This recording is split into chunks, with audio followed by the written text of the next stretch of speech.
Bueno, muy buenos días a todos. Uy, esperen que mi cámara no está activada.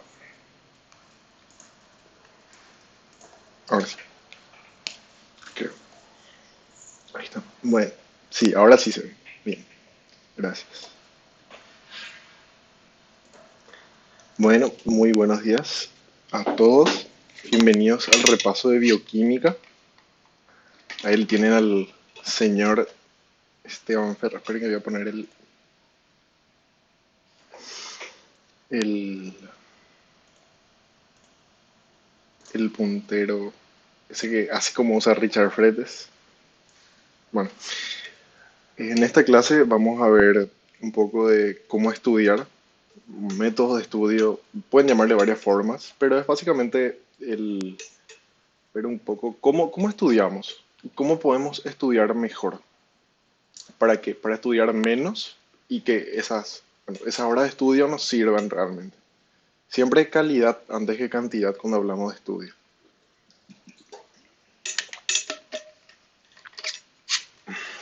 Sí, medio raro empezar un repaso de bioquímica hablando sobre cómo estudiar.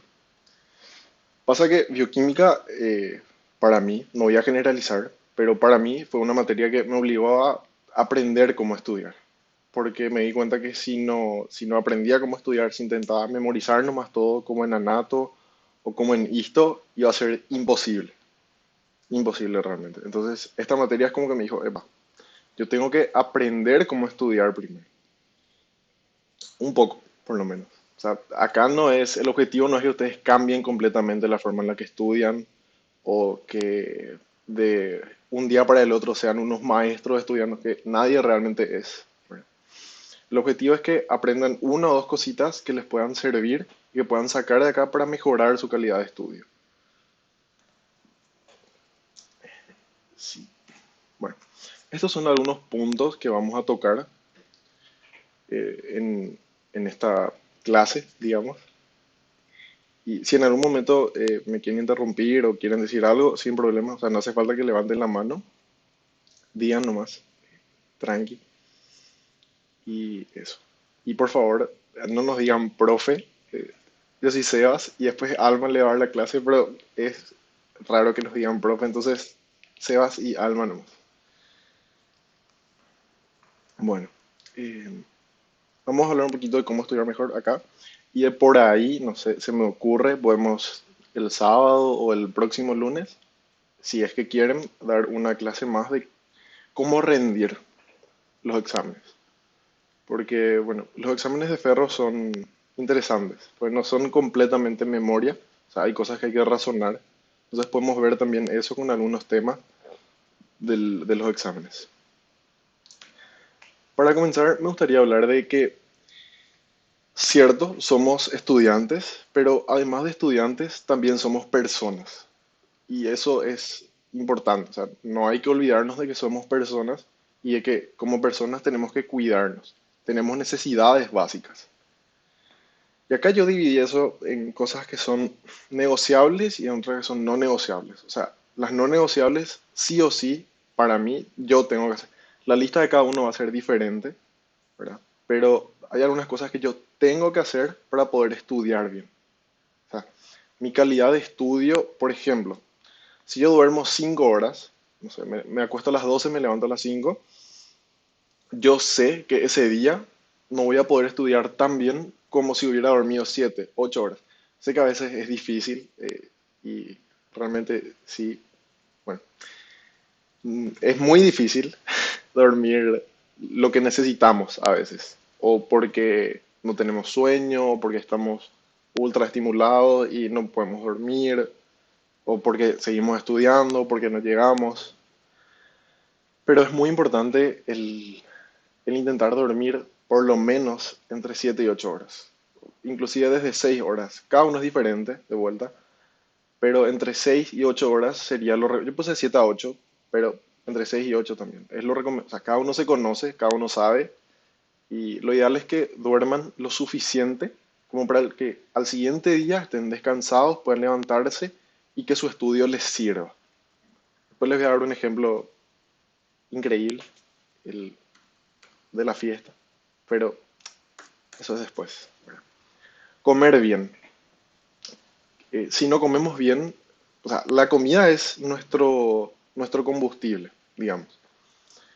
Y si, bueno, no digo que esté mal comer empanada, porque no está mal, tipo una empanada frita de desayuno, increíble, una tortillita o una torta, ¿verdad? Pero además de eso, tenemos que intentar también comer frutas, comer verduras, comer proteína, carne, pollo. ¿Por qué? Porque nuestro cerebro funciona mejor cuando comemos bien. Y esto es, o sea, yo no les voy a hablar de estudios, yo no les voy a hablar de experiencia personal de vuelta. Cuanto mejor como, mejor me siento, mejor estudio, mejor, no todo, pero sí, bueno, estudio mejor, por lo menos, que es lo importante ahora. De dormir ya hablamos y después descansar. Descansar no en el sentido de dormir, sino en el sentido de que, no sé, si estudiamos 4 horas, ¿verdad? Ya la cabeza está medio quemada y si vos estudias una hora más, esa hora ya no va a ser tan productiva, ya no te va a servir tanto como si descansas, no sé, 15, 20 minutos y después volvés a estudiar. Y ese descansar puede ser diferente para cada persona, puede ser levantarte, puede ser comer, puede ser usar tu celular, puede ser, no sé, ir a caminar, puede ser ver una serie, puede ser cualquier cosa. Y ese descansar, por ejemplo, yo no puedo concentrarme más de una hora. O sea, si en serio estoy concentrado, si en serio estoy estudiando, yo no puedo concentrarme más de una hora. O sea, es una hora, me levanto a otra cosa eh, y después vuelvo a estudiar. Y me di cuenta que para mí funciona mejor. Pero de vuelta para cada uno es diferente. Y por último es salud mental. Y salud mental, o sea, es un concepto muy amplio. Porque salud mental para una persona puede significar meditar. Para otra persona puede significar irse al psicólogo. Para otra persona puede significar irse a la misa, rezar. Para cada uno es diferente, pero siempre tener una actividad que nos mantenga, creo que la palabra correcta es centrados, que nos haga sentir bien, que nos haga sentir tranquilos, es muy importante. Porque ¿de qué nos sirve, no sé, sacar 5 en todas las materias? ¿De qué nos sirve llegar al último año de la facultad si perdemos nuestra salud mental? Y salud mental también puede ser socializar, también puede ser salir a farrear. Para cada uno es distinto, pero tenemos que tener mucho en cuenta eso.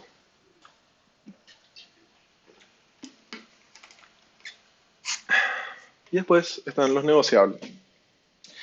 Los negociables son cosas que, bueno, puede haber días en los que hagas, puede haber días en los que no. Por ejemplo, a mí me gusta mucho hacer ejercicio. Y este es un ejemplo, ¿no? Eh, no pasa nada si no hago ejercicio todos los días. O sea, no es algo que yo tengo que hacer para poder estudiar bien. Quizás para alguien sí. O para otra persona, por ejemplo, puede necesitar salir a farrear todos los viernes. Y no está mal. O sea, si esa persona siente que estudia mejor saliendo a farrear todos los viernes, ¿por qué? Porque se siente más tranquilo, porque hace lo que le gusta, porque se divierte, se relaja, perfecto. El tema es organizarse. Si vos sabes que vas a salir a farrear el viernes, bueno, a las 8 cortas tu estudio y te vas, farreas. Te vas a la previa, tomás, el siguiente día puedes dormir hasta las 12 inclusive, te levantas y estudias. El tema es organizarse y ver el tiempo que tiene cada uno. Después puse ocio, no sé, ver series, salir a comer, eh, socializar, hablar. Es diferente para cada uno, pero siempre tenemos que tener un espacio en nuestra vida donde hagamos algo más que estudiar. Algo que no tenga nada que ver con la facultad. Porque es cuando te va mal en la facultad, es muy, si es que lo único que haces es estudiar, si toda tu vida se centra alrededor de la facultad, es muy difícil cuando te va mal, porque parece que eso es lo único importante, parece que todo lo está mal, si en la facultad estás mal, si, y realmente no es así. O sea, la vida es mucho más que la facultad.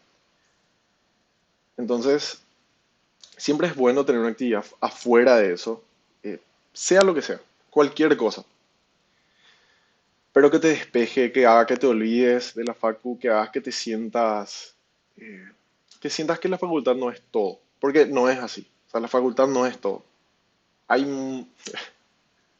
mucho más afuera de la facu, pero de repente, inclusive en el cursillo, sentimos como que todo lo que importa es la facultad, o estudiar, o ingresar, o pasar al siguiente año.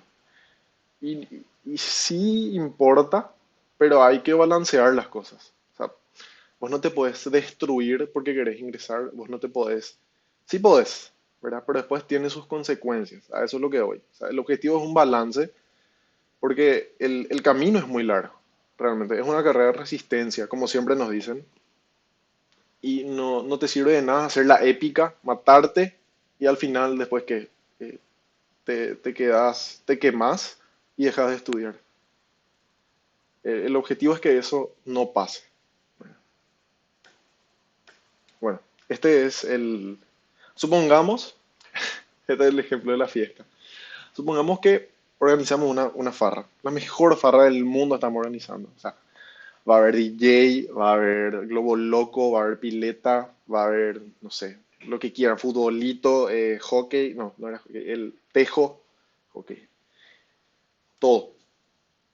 ¿Verdad? Le invitan a la gente a la fiesta con estilo y elegancia. Esta noche se vuelve en ambulancia, así genial. O sea, todo el mundo está eh, hypeado, todo el mundo está así, la fiesta, ¿verdad? Y después llegaba la fiesta y había sido una fiesta sin alcohol. O sea, no hay ni una cervecita, ni un Smirnoff, no hay ningún destilado, nada.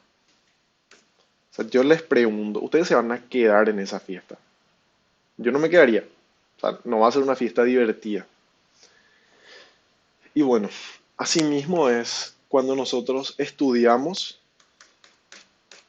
nos matamos estudiando, estudiamos 12 horas. 12 horas estudiamos, estudiamos desde las 7 de la mañana hasta las 7 de la noche. Y después no dormimos, después no comemos bien, no descansamos, no hacemos otra cosa que no sea estudiar. O sea, no le damos ese descanso que necesita la mente. O sea, la información no se va a quedar si ustedes no duermen bien, si no comen bien, si no descansan, si, si no tienen esa salud mental de la que hablamos. Por eso es tan importante hacer todo esto. Porque realmente para que la información se quede, necesitamos hacer algo más que estudiar.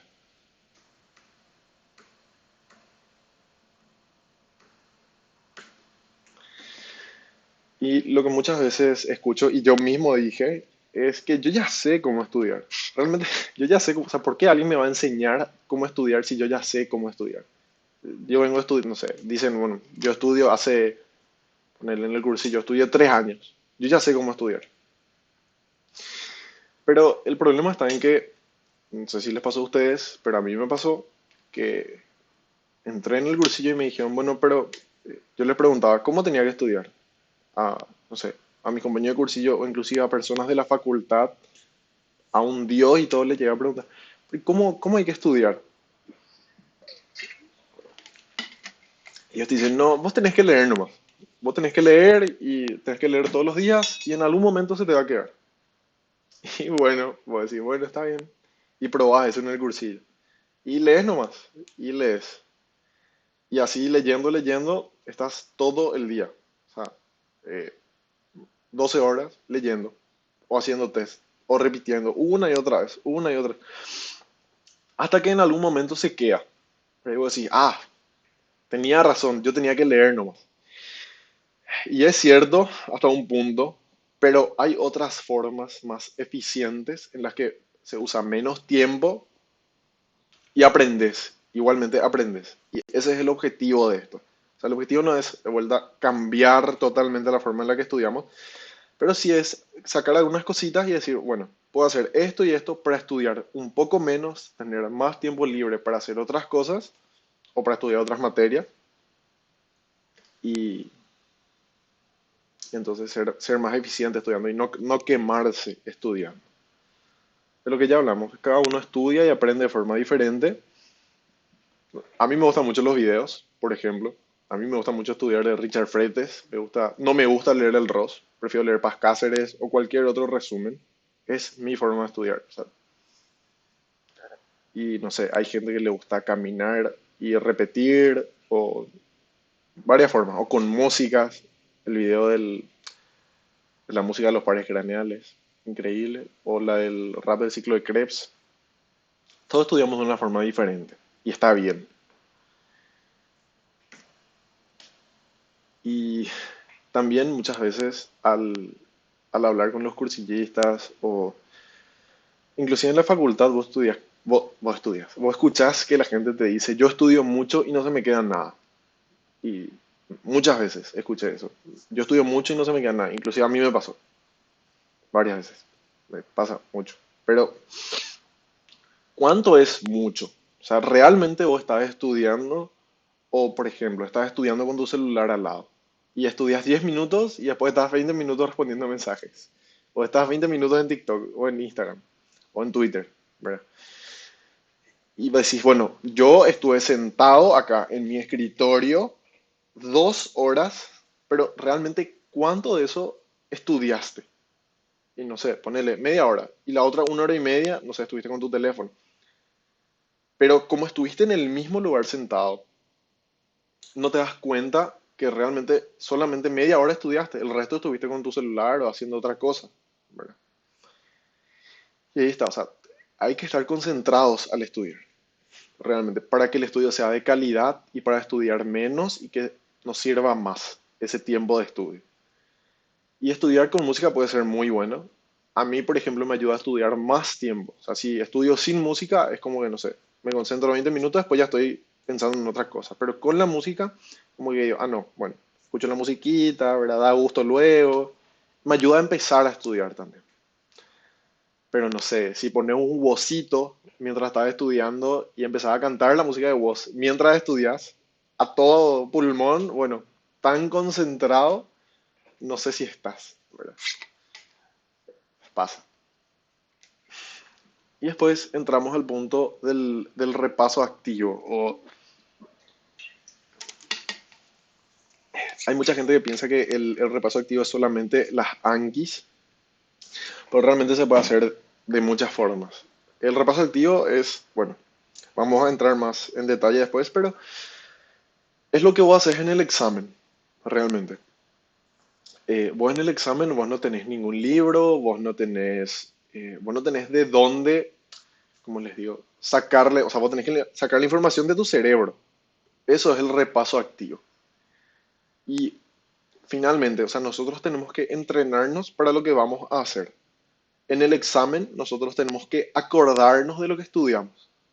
Entonces, ¿qué vamos a hacer al estudiar? Una vez vamos a leer, perfecto. Pero la segunda vez que estudiamos, vamos a acordarnos de lo que estudiamos. Y esto no es, leen todo una vez, leen de vuelta un enunciado y dicen, esto ya sé, y pasas. Pero realmente sabes. Bueno, vamos a ver después. Y de vuelta, repetir, enfatizar que no es la cantidad de hora que estudiamos, es la calidad de tiempo. O sea, es la calidad de estudio, no es tanto la cantidad. Y sí, o sea, podemos hablar mucho de la calidad antes que la cantidad. Podemos hablar del repaso activo, podemos acordarnos, podemos hacer cualquier cosa así, facha, impresión, hacer Anquis, todo. Pero si es que no estudiamos, si es que no nos sentamos y leemos, o bueno, cada uno estudia de forma diferente, pero si no nos sentamos a estudiar todos los días, por lo menos 15 minutos, o sea, crear ese hábito, no hay nada, o sea, no hay un truco de magia, no hay un hack, no hay ningún atajo, nada. Siempre primero es crear el hábito. Y después, preocuparte por los detalles. O sea, el tema del repaso activo es importante, pero finalmente es un detalle. O sea, si no te estás sentando a estudiar por lo menos 15 minutos todos los días, preocuparte por hacer un repaso activo o no, bueno, es ya queda en segundo plano. Lo importante es que te sientes y crees ese hábito. el, y no es decir, bueno, yo me voy a sentar todos los días 4 horas, me voy a levantar de mi escritorio hasta que, no sé, el reloj dé las 4 horas y yo haya terminado de estudiar todo. Porque es difícil y realmente vas a hacer un día, vas a hacer 2 días y al tercero ya no vas a querer luego sentarte, ya vas a hacer otra cosa y al final no vas a estudiar. El punto es que sea fácil, que sea, no que sea llamativo, porque, bueno, estudiar quizás nunca es muy llamativo, pero el punto es que sea lo más fácil posible, sentarte a estudiar. O sea, si querés estudiar 10 minutos, estudia 10 minutos. Si querés estudiar 15, estudia 15. Pero hace todos los días, crea el hábito. Y una vez que el hábito esté ahí, es mucho más fácil decir, bueno, voy a pasar de 15 a 20 minutos, voy a pasar de 20 a 25, 25 a 30. El tema es ir dando esos pasitos de a poco, no querer hacer la épica y bueno, decir, bueno, yo voy a estudiar 12 horas. Mm, Que hay gente que le sirve, hay gente que trasnocha y le funciona. No es mi caso y sé que no es el caso de muchas personas. Acá otra cosa, bueno, mi puntera está ahí al pedo, pero bueno, eh, algo que ayuda mucho es tener un lugar donde solamente estudias. O sea, vos te sentás ahí y vos te sentás para estudiar. Es, es lo ideal, pero muchas veces lo ideal no es lo que hacemos o no es lo que podemos hacer. Entonces, si no, o sea, si no es un lugar específico, que sea como un ritual, una rutina. Por ejemplo, llegas de la facultad a las 2 de la tarde o a las 3 de la tarde o a las 4, comes algo, te bañas y empezás a estudiar. Es tener unos pasitos que hacen.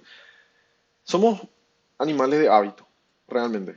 O sea, si, por ejemplo, yo, si llego, meriendo, me baño, yo sé que lo siguiente que voy a hacer es estudiar. O sea, me va a ser mucho más fácil decir, bueno, voy a irme a estudiar, porque ya tengo el hábito de decir, bueno, llego, meriendo, me baño, estudio. Y es siempre lo mismo, en ese orden. Entonces, es importante, no sé si es importante, pero sí facilita mucho el sentarte a estudiar, el tener unas cosas que haces antes y, ¿por qué no?, cosas que haces después.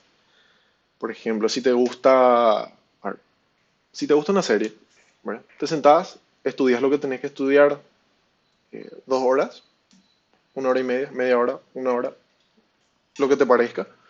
Te levantás, ves un capítulo de tu serie. Es muy importante recompensarse después de estudiar. Porque de vuelta somos animales de hábito y bueno, bueno, mi cerebro dice, si yo estudio, yo sé que después de estudiar yo voy a tener una recompensa.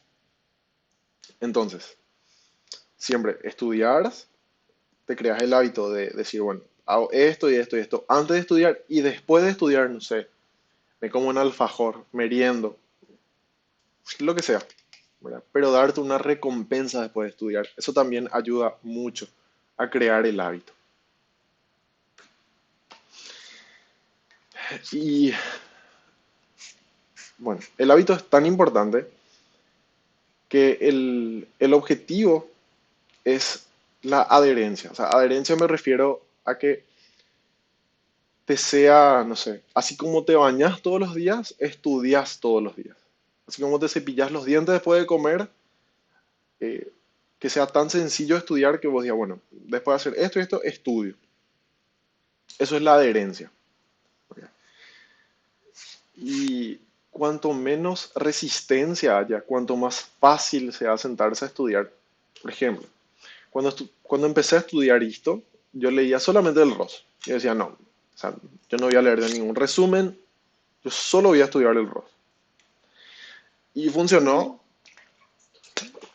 eh, una semana y después ya no quise estudiar esto porque el ROS era largo, había cosas que eran difíciles, había cosas que no estaban bien explicadas, la traducción estaba mal. Entonces era como que cada vez que me iba a sentar decía, "Ah, tengo que leer el ROS otra vez".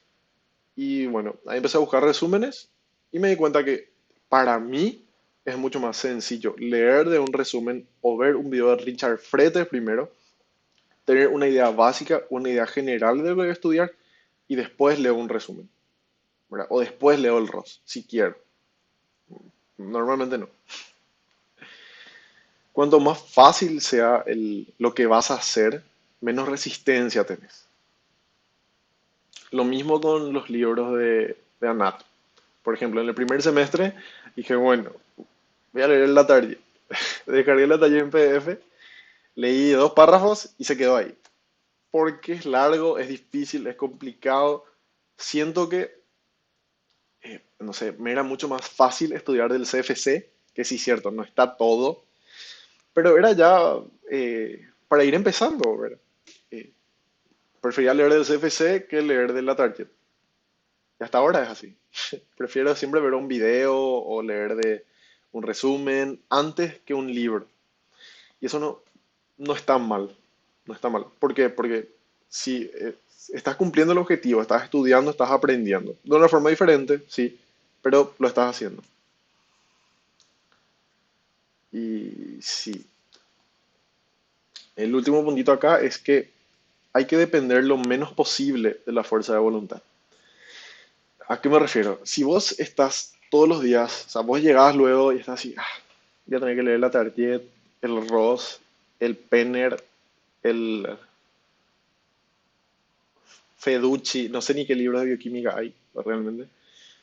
Si vos estás así todos los días, antes de sentarte a estudiar, o sea, te cuesta un montón sentarte a estudiar, va a llegar un día que vas a decir, no, no voy a hacer nomás, porque la fuerza de voluntad es limitada, o sea, llega hasta un punto nomás, y hay que depender lo menos posible de ella.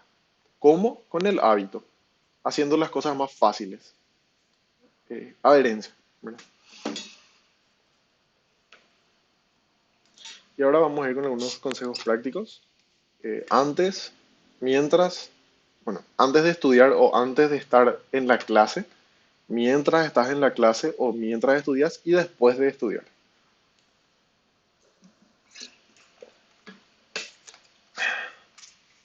Siempre antes de ponerte a leer un resumen o de empezar a mirar los detalles del tema que vas a estudiar, antes de leer el libro, es importante tener una idea de lo que vas a estudiar. O sea, ¿a qué yo me voy a enfrentar? ¿Qué es lo que yo quiero aprender en esta clase? ¿A dónde va el tema? Por ejemplo, si vamos a estudiar bioquímica, es importante que antes de la clase ustedes digan, bueno, yo voy a estudiar, no sé, proteínas y generalidades. Y en proteínas y generalidades se tratan tal y tal y tal tema. ¿Verdad? Y ves un video o lees digamos, la letra en negrita o las palabras en negrita el, de la presentación, cosas así. O lees así el resumen más simple de todos, lees ese resumen. Hay que ir siempre de lo más general a lo más específico, ¿verdad? Y acá hay dos ejemplos interesantes para ilustrar esto. Que el conocimiento es como un árbol. O sea, nosotros tenemos el tronco del árbol, tenemos las ramas y tenemos las frutas del árbol, ¿verdad? Nosotros no podemos, bueno, no es que no podemos, no deberíamos de mirar primero las frutas. O sea, no tenemos que empezar con los detalles. Hay que empezar con el tronco, con lo general, para después ir construyendo el resto del árbol. Lo mismo, una casa se empieza por sus cimientos, ¿verdad? O sea, se pone primero todos los cimientos de la casa. Vos no vas a colgar un cuadro si todavía no tenés tu pared hecha, ¿verdad? Asimismo es con el conocimiento. O sea, un ejemplo de bioquímica. No vayan a empezar a mirar no sé, eh, las enzimas del ciclo de Krebs si todavía no entienden dónde ocurre el ciclo de Krebs, qué hace el ciclo de Krebs. ¿Sí? Son esas cosas que es de vuelta ir creando el hábito. Decir, bueno, ¿qué es lo que voy a estudiar? ¿Dónde va esto? ¿Con qué se conecta? ¿Verdad?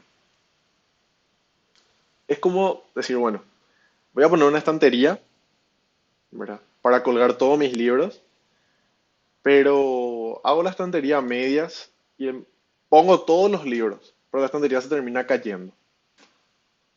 O sea, ustedes tienen que crear la base primero para después ir llenando con los detalles. Eso es muy importante. Y mientras estudian, eh, Siempre es importante. Por ejemplo, ven la reacción número uno de la glicólisis. ¿Verdad? Miran esa reacción de la glicólisis y no sé, empiezan a mirar la enzima y miran luego cuántos Daltones pesa la enzima, cuántas isoformas tiene la enzima. Estoy poniendo ejemplos exageradísimos, pero es como que no pierdan el bosque por mirar un solo árbol. O sea, siempre pregúntense, ¿dónde va esto? ¿Dónde va esto en mi esquema mental? ¿Verdad? ¿Cómo esto se conecta al resto de las cosas? Porque especialmente para bioquímica, hay que entender cómo todo está conectado y cómo, no sé, la reacción 2 de la glicólisis, en dónde va. Y la glicólisis, con qué vía se conecta. Bueno, o sea, no sé, vía de las pentosas, la glucosa es un carbohidrato, nos da energía, todas esas cosas. Y tienen que, es pasito por pasito. ¿Verdad? O sea, no vayan a abrumarse, es despacito. Y, y nada, es ir contextualizando las cosas que leemos. Porque si vos lees nomás y lees a toda bala y ya pasás al siguiente tema, probablemente no te acuerdes de dónde iba ese pedacito de información. En cambio, si vos lees, parás un poco, decís, bueno, ¿dónde va esto? ¿Dónde puedo poner este pedacito de información? ¿Dónde va esta rama? ¿Verdad? ¿O dónde va este libro en la estantería? Es ir haciendo eso. ¿Verdad? Y después de estudiar, digamos, terminaron de estudiar, terminaron de leer, terminaron de ver el PPT de Ferro, la transcripción, lo que sea, el objetivo no es volver a leer nomás todo, ¿verdad? ¿Vieron? Hay un TikTok que es, bueno, mañana tengo examen y entonces el tipo pasa 17.000 diapositivas así todo rapidito en su computadora y dice, ah, ya sé todo. No, por eso un meme. El objetivo ahora es repasar de forma activa, ¿verdad? Traer de vuelta esa información y esto puedes hacerlo, no sé, te puedes parar y explicarle a alguien o a vos mismo te puedes explicar el ciclo de Krebs o proteínas, generalidades. ¿Verdad? Puedes hacer Anquis, podés, realmente cuantos más métodos uses, más te vas a asegurar de que realmente estás aprendiendo eso y de que se va a quedar en tu cabeza. Eh, un mapa mental en una, bueno, se llama mapa mental, ¿verdad? Si querés hacer en tu cerebro nomás, está bien, si querés escribir en una hoja, también. Y un consejito para los mapas mentales es que hay que intentar dibujar, o sea, escribir lo menos posible. Y está mal acá la, pero bueno, hay que escribir lo menos posible, ¿verdad? Y lo mismo para las Anguis. O sea, si, y un puntito ahí con las Anguis. Siempre es mejor hacer uno mismo las Anguis, ¿sí? Porque cada uno aprende y entiende de forma, especialmente si es para algo como bioquímica. Por eso a mí no me gusta pasar Anguis de bioquímica, por ejemplo. Porque eso es demasiada información y cada uno es como que aprende de forma diferente y tiene luego un concepto diferente de cada cosa. Entonces, no sé, para anato, por ejemplo, para saber dónde se inserta cada músculo, sí, sin problema, Anki. Porque ahí no hay mucho que interpretar, pero para bioquímica sí. Para esto también se pueden hacer Ankis sin problema y te memorizas todo y ya está. Pero para bioquímica no es así. Y me parece que esta es la parte más, o sea, el repaso activo, ver qué es lo que sabes y qué es lo que no sabes es lo más importante. Y es lo que más cuesta también, porque vos decís, no, esto ya sé. Y muchas veces no es así. O sea, tenés que intentar ser honesto contigo mismo, porque finalmente es uno el que termina sufriendo después cuando no sabe en sufrir, ¿verdad? Por decirlo de una forma, en el examen. O sea, siempre es mejor darte cuenta que no sabes mientras estás repasando que en el examen. Y un repaso no es para darte seguridad nomás. O sea, no es que vos repasas para decir, sí, soy un capo y hace todo. No. El repaso está ahí para que vos te des cuenta, bueno, esto sé, esto no sé, esto tengo que volver a mirar. Y sí, a veces puede ser un poco difícil darte cuenta que, no sé, estudiaste 12 horas el día anterior y, y no te acuerdas ni de la mitad de lo que estudiaste, ¿verdad? Pero a veces es así y hay que seguir. No, ¿qué vamos a hacer? ¿Verdad? Tiene que ser desafiante. O sea, desafiante en el sentido de que tenés que intentar acordarte de la información. Sí, para, digamos, entrenarte para lo que va a ser el examen. Y eso es todo básicamente por mi parte. Y sería interesante también, si por ahí quieren, podemos dar una clase después, el sábado o el próximo lunes, de cómo encarar específicamente los temas de bioquímica. Eso es todo.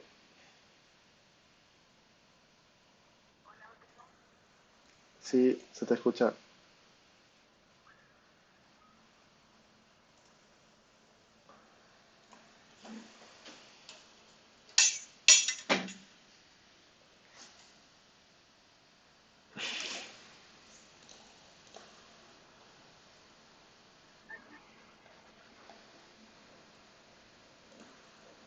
Sí se ve en pantalla completa, pero probaba a ponerle el...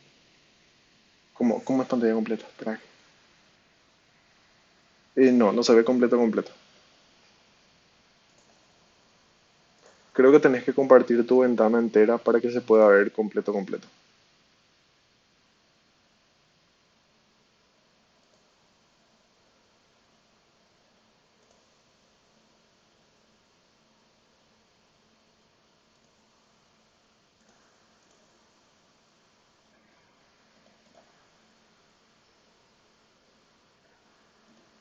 Sí.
¿Verdad? Por ejemplo, la gluconeogénesis o la formación de cuerpos cetónicos solamente va a ocurrir en el hígado. Eso quiero que tengan en cuenta. Ahora bien, cada organelo, como nosotros sabemos, tiene una función específica, ¿verdad? Nosotros a quienes más le vamos a estudiar es a las mitocondrias y es al citosol. ¿Cómo Ferro pregunta esto? Bueno, les va a poner, por ejemplo, algo simple, ¿dónde se realiza la glucólisis? Y eso nosotros sabemos que se realiza enteramente en el citosol, ¿sí? Así como la vía de las pentosas, como la biosíntesis de ácidos grasos, etcétera, etcétera. O sea, lo que ustedes tienen que ver bien y para lo que les va a servir esto es que a la hora de estudiar una vía metabólica, ustedes sepan dónde se produce esa reacción. Y la mayoría son en las mitocondrias, ya en el citosol, o es compartido, por ejemplo, en la síntesis del hemo y de la urea, ¿sí? Sí, que tienen alguna pregunta, paren nomás y vamos a volver a ver, ¿sí? Y esto.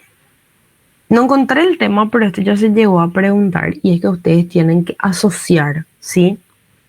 Porque, o sea, ¿qué cosa? Tienen que asociar el catabolismo y el anabolismo con esto, o sea, con el ATP. ¿Y cómo se hace eso? Yo me acuerdo Ana construye, ¿verdad? O sea, en mi cabeza, anabolismo es la construcción de macromoléculas o la síntesis de macromoléculas. Y nosotros sabemos que para construir algo en nuestro cuerpo necesitamos energía. ¿De dónde vamos a sacar esa energía? De la hidrólisis del ATP. ¿Sí? Entonces, si es que les ponen un tema con qué se relaciona el anabolismo, siempre va a ser con la hidrólisis del ATP, porque de ahí nosotros sacamos la energía necesaria para construir todo, ¿sí? Y a la vez vamos a consumir poder reductor, que es esto, el NADPH. Y vamos a liberar NADP positivo, o sea, tipo positivo, ¿sí? Con carga positiva. Ahora, el catabolismo es la destrucción, ¿ok? Entonces, cuando nosotros destruimos una macromolécula, así como pasa en la vida de las pentosas, que no es una macromolécula, es una molécula nomás, pero cuando nosotros vamos cortando, rompemos enlaces, liberamos energía y depende de la reacción la energía va a ser suficiente como para fosforilar el ADP y producir ATP. En la vida de las pentosas nosotros producimos NADPH, que es el poder reductor necesario para construir todas las macromoléculas, etc. Bueno, ¿quedó claro esto? ¿Hay alguna duda? Porque esto es lo más importante de generalidades. Después ya vamos a entrar en proteínas. Voy a tomar ese silencio como un sí. Bueno, ahora vamos a hablar de las proteínas, que realmente a Ferro no pregunta tanto así conceptos teóricos y súper memorísticos, sino que más bien es comprensión nomás de este tema, ¿sí? Bueno. Alguien me puede contestar, igual nomás si se equivocan, no pasa nada, este es un momento de aprendizaje. ¿Alguien me puede contestar a qué clasificación corresponde la mioglobina?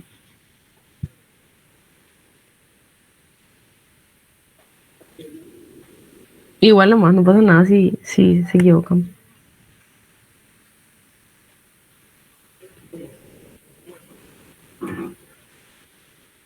Hola, ¿sí me escuchan? Hemoproteína por eso. Sí, es una hemoproteína. Sí, es una hemoproteína y ahora vamos a ver por qué. La primera clasificación, o sea, la primera forma de clasificación de proteínas que vamos a tener, a ver, según su composición.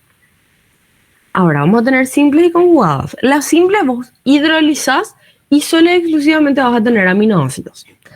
Ahora, si una proteína si una proteína conjugada vos hidrolizás, vas a tener una mezcla de dioses y panteras, o sea, vas a tener aminoácidos y depende de lo que tengas, vas a volver a clasificar.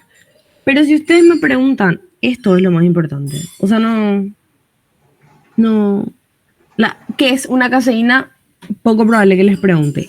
Pero ¿qué es una hemoproteína? Sí. ¿Por qué? Porque nosotros le estudiamos a fondo, eso es lo que vamos a ver hoy, a la hemoglobina y a la mioglobina. A los citocromos no tanto.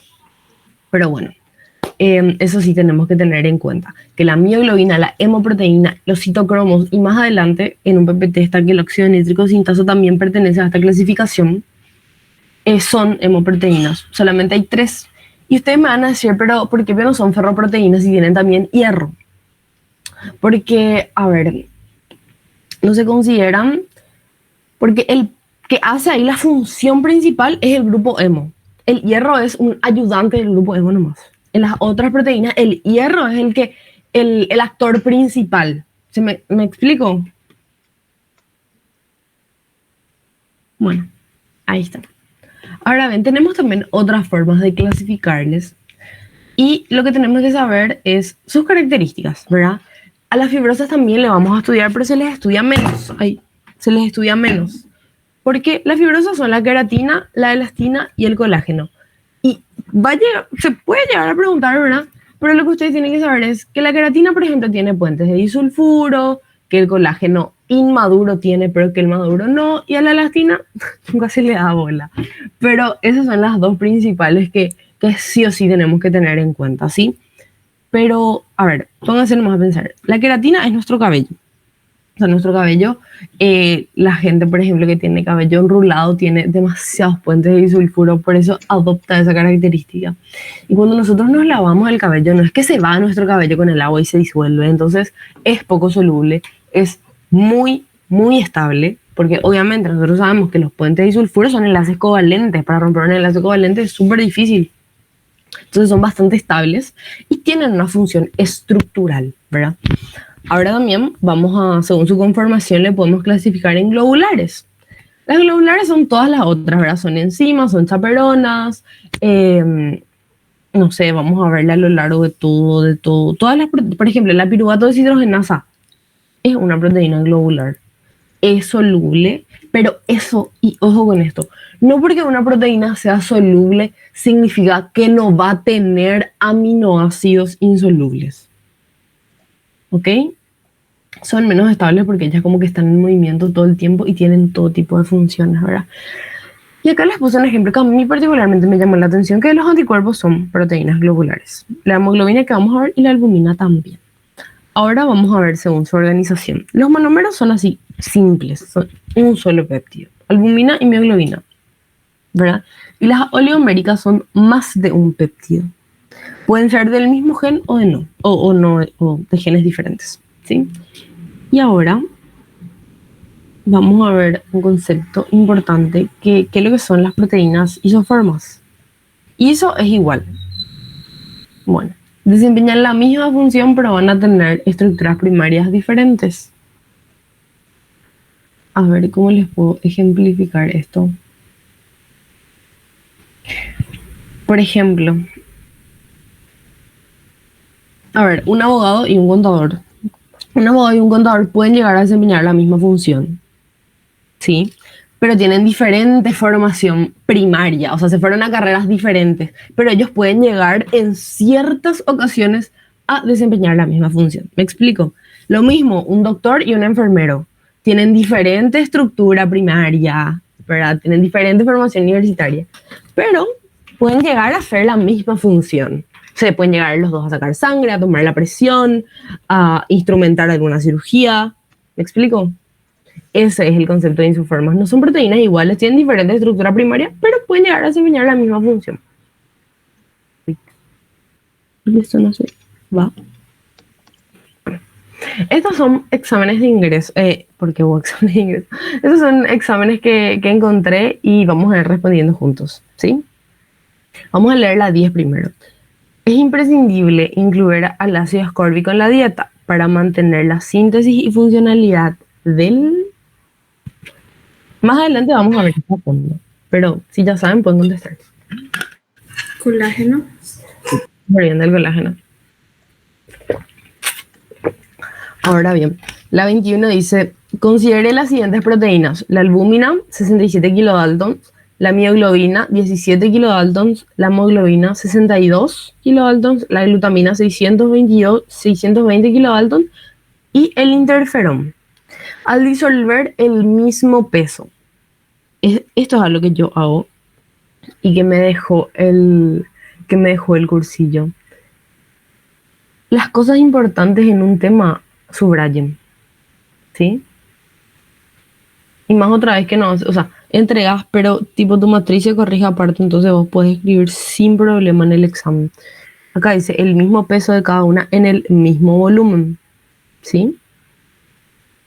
De una disolución amortiguadora con pH superior al punto isoeléctrico. Vamos a observar una mayor presión osmótica. Bueno. O sea, ¿cuál de estos compuestos que nos acaban de nombrar va a tener una mayor presión osmótica? Bueno, podemos hacer juntos. Bueno, ¿qué es la presión osmótica? Esto también vamos a ver más adelante, pero esto está asociado a proteínas y es así un concepto que él asume que nosotros traemos del cursillo, pero con el tiempo nos olvidamos, ¿verdad? Bueno, imagínense que nosotros tenemos un vaso con agua, bueno, una palangana más grande, ¿verdad? Un vaso bien grande de agua, le ponemos una membrana permeable en la mitad. Y en una parte, en un sector, les voy a dibujar para que esto sea más gráfico. Este es mi vasito. ¿Sí? Esta es mi membrana. Esta es mi membrana. Con mucha imaginación, esto es una línea recta. ¿Qué es lo que yo hago acá? Yo tiro mismo peso en un mismo volumen de esta sustancia. Ahora vamos a dibujarla acá. Bueno, ¿qué pasa? Si esto está cargado de agua o de una solución con un pH determinado, ¿qué es lo que va a hacer el líquido? Va a migrar, o sea, va a querer irse hacia acá. O sea, va a querer, siempre se va a ver donde hay mayor cantidad de solutos. Entonces el agua, lo que va a querer, el agua o el pH, va a querer pasar hacia la parte en donde están los solutos. Nunca, por ejemplo, lo mismo pasa con jugo caricia. O sea, si ponen jugo caricia o sea, primero ponen el jugo y después ponen el agua, van a ver que, pum, se va a ir hacia donde están los solutos. Porque esa es una característica de la química. Ahora, ¿qué es lo que pasa? Acá se genera una presión y a esta presión es lo que se llama presión osmótica. Ahora bien, vamos a llegar a la conclusión juntos. ¿Sí? Ojo que te dice el mismo peso en un mismo volumen. ¿Eso qué quiere decir? Que para que yo obtenga el mismo peso de la glutamina sintetasa que, por ejemplo, la mioglobina, yo voy a tener que tener una cantidad muchísimo mayor de moléculas de la mioglobina. ¿Eso qué quiere decir? Que si por cada... esto se hace con una división, pero le estoy haciendo un aproximado. Por cada una molécula de glutamina sintetasa, yo voy a tener que tener como, no sé, 15 o 20 mioglobinas. Por ende, la mioglobina va a generar una mayor presión osmótica, ¿sí? Porque va a tener una mayor cantidad de moléculas para conseguir ese mismo peso. ¿Me explico? Sí. Entonces, ¿qué es acá el truco? Ver cuál tiene menor peso. Eso es más. Bueno, 67 kilodaltons, no. Vamos a tachar el beta. No. No. Mioglobina puntito. Hemoglobina, no. No. Es gigante la glutamina sintetasa. Y el interferón, no. Entonces, nuestro ganador es la mioglobina. ¿Por qué? Porque es más chico. Solamente por eso. Y para tener un mayor peso, yo voy a tener que tener mayor cantidad de moléculas de mioglobina. Por ende, ella es la ganadora y va a generar una mayor presión osmótica. ¿Sí?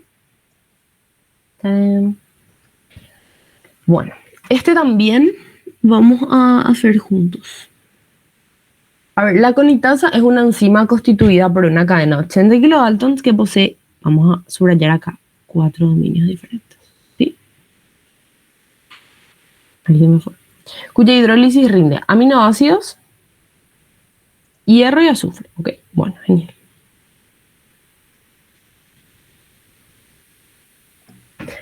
A ver, si es que rinde aminoácidos, hierro y azufre, ¿alguien me puede decir si es una proteína simple o conjugada?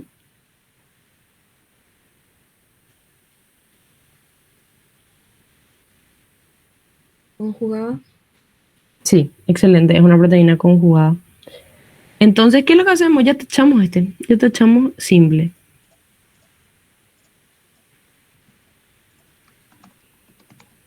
Acá, ya tachamos. Ahora, después, hemoproteína no es, porque no tiene grupo hemo, entonces ya tachamos también. A ver. Es una proteína, todos estamos de acuerdo con que es una proteína. Es una proteína conjugada también. A ver, nos vamos a monomérica y oligomérica. Y esto puede llegar a confundir, porque te dice 4 dominios diferentes. Por ahí entra un concepto muy importante que es el de los dominios. ¿Ustedes se acuerdan, hélice, dedos de zinc y eso? Esos son dominios que se crean dentro de una estructura terciaria. Entonces, ¿qué quiere decir? Voy a buscar una foto y les voy a poner en este PPT para que quede mucho más claro al momento de pasarles. Pero cuando te dice dominios, no quiere decir que sea oligomérica o que venga de genes diferentes. Capaz, oligomérica y monomérica nos puede llegar a confundir. Entonces, ¿qué vamos a hacer? Vamos a pasar al otro ítem. Yo les comenté sobre 3 proteínas fibrosas que nosotros estudiamos. La conitasa es una de ellas. No. Entonces es globular y acá ya marcamos la C. Y, perdón, la B marcamos, porque acá dice globular. ¿Sí? Entonces así tienen que ir resolviendo este tipo de ejercicios porque él no les va a preguntar el concepto, pero sí concepto aplicado a ejercicios, que es esto. Llegando más por descarte, que es mucho más simple. Y si se quedan entre las dos y no están seguros de uno, pasen al otro ítem, como hicimos acá, y sin problema van a poder llegar a la solución, ¿sí? Bueno, ahora vamos a ver algo que serían los niveles de organización. Nosotros tenemos 4 y cada uno tiene una característica principal. Y antes de entrar acá, les quiero aclarar algo. Hay cosas que yo ya no agregué en el PPT porque ya vimos reiteradas ocasiones y considero que no es difícil. Por ejemplo, antes de esta clase venía la clase de los aminoácidos. Fernando les va a preguntar cuántos carbonos tiene un aminoácido. O sea, cuántos carbonos tiene la serina o la cisteína. Entonces, lo que nosotros vamos a hacer es nos vamos a centrar en las cosas grandes para después irnos a las pequeñitas y esas así cosas que capaz ya pasan, vamos a ir dejando, ¿sí? ¿Por qué? Porque para mí es mucho más importante que nosotros sepamos que la estructura primaria tiene un enlace covalente que se une por enlace amida, se pierde por hidrólisis y estas características que son mucho más preguntables, ¿sí? Entonces, los niveles de organización se van a ir dividiendo en 4. La primaria es esto. Y acá, en la estructura primaria, es el manual, es la receta, es el manual de instrucciones, porque tiene toda la información necesaria para que una proteína cumpla su función. ¿Puede realizar su función? Claro que no. Claro que no. La estructura primaria, la piruvato deshidrogenasa no hace nada. ¿Por qué? Porque se tiene que plegar para poder realizar su función. Pero esto es lo más importante. Tiene toda la información, ahí está todo. Es una secuencia de aminoácidos que se unen por enlaces covalentes. Eso sería por enlace amida, y se va a perder por hidrólisis. Hidrólisis es romper el enlace covalente y es un proceso irreversible. Y después vamos a ver cómo se hace la hidrólisis. Spoiler alert, es por calor. Bueno, secundaria, se van a vincular los residuos más próximos, ¿sí? Por medio de puentes de hidrógeno.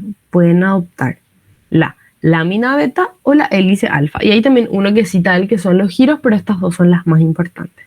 Ahora bien, un concepto súper importante que tienen que tener en cuenta es que en la estructura secundaria pueden haber partes libres en donde no adopte ni hélice alfa ni lámina beta, y esas zonas se caracterizan por tener gran cantidad de glicina y prolina, porque ellas es como que vienen y desestructuran todo. Los aminoácidos más importantes que nosotros vamos a estudiar son 3. O sea, si es que tengo que sacar de la lista, van a ser la helicina, la prolina y la cisteína. Después vamos a ver por qué. Pero eso es importante que tengan en cuenta.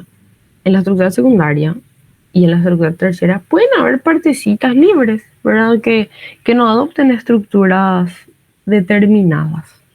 ¿Ok? Ahora vamos a la terciaria. Van a ser residuos distantes. Ustedes ven acá.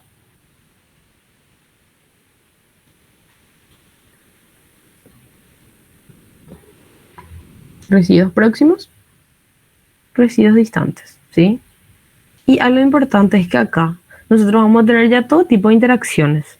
Hidrófobas, iónicas, puentes de disulfuro, puentes de hidrógeno, heredera. Y en la cuaternaria pasa lo mismo. Con respecto a las interacciones. Ahora bien, acá se van a vincular polipéptidos de igual o diferente orden génico. ¿Sí? Y acá se nota que son 2 cadenas polipeptídicas independientes. 2 cadenas aparte que vienen y se juntan, ¿sí? Ahora bien, ¿cómo nosotros vamos a poder destruir esta organización bien estructurada? 2 formas. A ese proceso se llama desnaturalización. Hay 2 formas. Pueden ser reversibles gracias a los cambios de pH, agregado de sales, detergentes. Y la irreversible, que es por medio del calor. O sea, cuando vos, por ejemplo, cuando vos hervís un huevo, vos desnaturalizaste todas las proteínas. Y eso ya es un proceso irreversible, por más de que vos metas en la heladera, no puedes volver a su conformación natural, ¿sí? ¿Hay alguna pregunta con respecto a este PPT, a esta parte? No. Dale, seguimos entonces.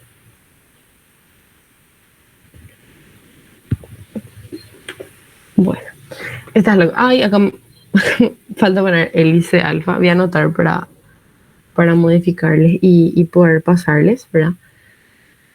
Esta es la cosa más tediosa y la cosa más antipedagógica del mundo, pero ¿qué decirles?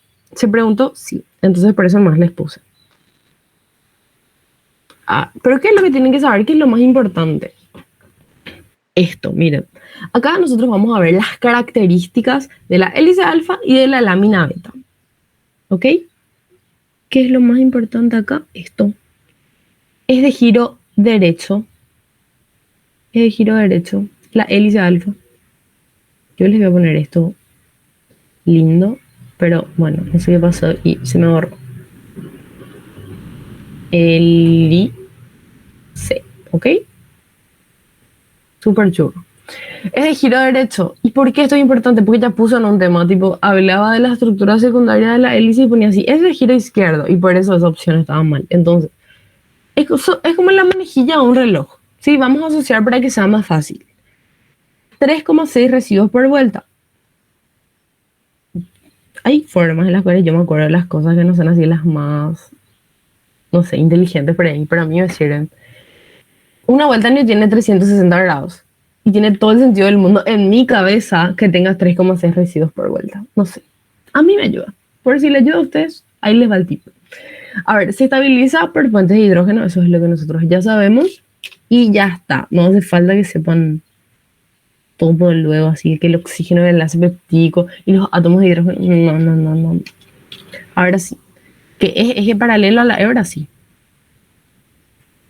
Y estas son características. Por ejemplo, que tiene 0,15 nanómetros de elevación, la altura y el peso. Poco probable, muy poco probable, y más otra vez en un final, pero ustedes tipo traten de asegurar los puntos de las primeras unidades, ¿sí? Es por eso que hago énfasis en esta parte. Ahora bien, nosotros sabemos que la hélice es esto. Es un giro. Entonces, ¿qué pasa? Tienen que ser ricas en aminoácidos que no estén fuertemente cargados y que no sean demasiado voluminosos, que permitan el giro. Es por eso que la helicina y la prolina para mí son tan importantes, porque son esos dos aminoácidos los que vienen, hacen como un quilombo y ayudan a la formación de la hélice, ¿sí? Ahora, la lámina beta. Este es más probable. La lámina beta es así, no más. Pero tienen que saber que tiene 2 residuos por vuelta. Y esto, solamente que tienen mucha resistencia mecánica, como es en la fibroína. Si es que tienen algún tiempito y quieren inmiscuirse más, adelante, pero si están así, si quieren solamente lo puntual, es lo que les subrayé. ¿Sí? Bueno. Ay, ya está marcado, rayos. Pero bueno, no importa. Vamos a ir viendo uno a uno. Sí, en una proteína globular, o sea, tipo, marcar lo correcto con respecto a una proteína globular. Eso es lo que te está diciendo. Es soluble, las proteínas globulares son solubles. Y ojo con lo que les dije, en su interior todos los residuos son hidrófobos. No necesariamente. Pueden haber residuos hidrofílicos. O sea, no es exclusivo. En química, y esto es lo que me enseñó la profe de mi cursillo, nunca, o sea, tipo, cuando vean así siempre, o vean una generalidad muy grande, duden. No digo que esté mal, pero duden, ¿sí? A ver, ¿es oligomérica y siempre deriva de la expresión de 2 más genes? No, bajo ninguna circunstancia. No luego. La albúmina y la mioglobina, ¿qué? No entran. Esperen que voy a poner acá. Este no. Y este tampoco. Este no. A ver. Siempre encontramos estructura secundaria y eso es lo que les dije. Hay partes que no tienen una estructura definida. ¿Sí? Bueno. Les voy a dar un ejemplo. Pero no es muy asunción mi ejemplo. Hacia la campana hay partes que tienen ruta y otras partes que son tierra pura. Y eso mismo pasa con la estructura secundaria, ¿sí? O mismo, acá vamos a un ejemplo más un seno. Hay calles que tienen baches, o sea, no todo es pavimento y no todo es perfectamente pavimentado. Hay partes en las que no, y lo mismo pasa en la estructura secundaria, hay partes que no está definido. Así que este está mal por eso. Vamos a este al E y después decimos por qué es correcto la D, ¿les parece? Bueno, hay que tener en cuenta que esta es una transcripción y no siempre las transcripciones son muy literales. Inserta en la membrana la periferia totalmente hidrofílica. Algo pasó acá, algo está mal. Lo que yo entiendo es que nosotros tenemos proteínas transmembrana, ¿ok? Si está inserta en la membrana, esa porción va a ser hidrofóbica. ¿Por qué? Porque nosotros sabemos que la bicapa lipídica, o sea, la bicapa lipídica es hidrofóbica. Entonces, por eso este está mal. ¿Sí? Ahora, ¿es soluble y su punto isoeléctrico está alejado del pH del medio? Bueno, ¿es soluble? Sí. Su punto isoeléctrico está alejado. Bueno, para que una proteína sea soluble, su punto isoeléctrico tiene que estar alejado del pH del medio. ¿Por qué? Porque cuando tu punto isoeléctrico y cuando tu pH es el mismo, la proteína precipita. Por favor, díganme que no se escucha así el ruido de fondo de mi casa. Pero bueno, elijo creer que no. Bueno, cierta mutación cambia. Bueno, vamos a leer otra vez. Cierta mutación cambia en una proteína globular tipo 1 un residuo de arginina por un residuo de leucina. ¿Qué va a pasar? ¿Cuál va a ser el cambio? Y vean bien, por favor, lo que les dice. Un residuo de arginina por un residuo de leucina, ¿sí? Un residuo polar por un residuo apolar. Esa es la primera característica notable que tenemos que tener, ¿sí? La aparición de un giro por distorsión de la estructura secundaria, no la prolina o la lisina. Si es que aparecen, ellas son las que van a producir el giro. Así que esto está mal.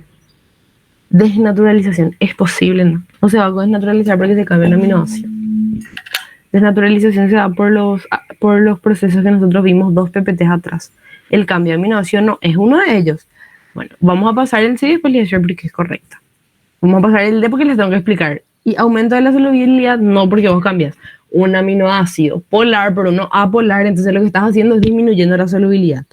Ahora bien, nosotros sabemos que la arginina es un aminoácido básico. Si el aminoácido es básico, tiende a tener un punto isoeléctrico mayor a 7, no necesariamente, pero para que tengamos un parámetro tiene un punto isoeléctrico alto. ¿Por qué? Porque para hallar el punto isoeléctrico se hace una semisuma. Ahora bien, si que yo cambio un aminoácido básico que me alza el punto isoeléctrico por un aminoácido, por una leucina, que es un aminoácido apolar, va a disminuir el punto isoeléctrico porque no vas a tener esa carga positiva que le aporta el grupo amino. ¿Me explico? Por eso aumento del punto isoeléctrico está mal, porque produce una disminución del punto isoeléctrico. ¿Se entiende?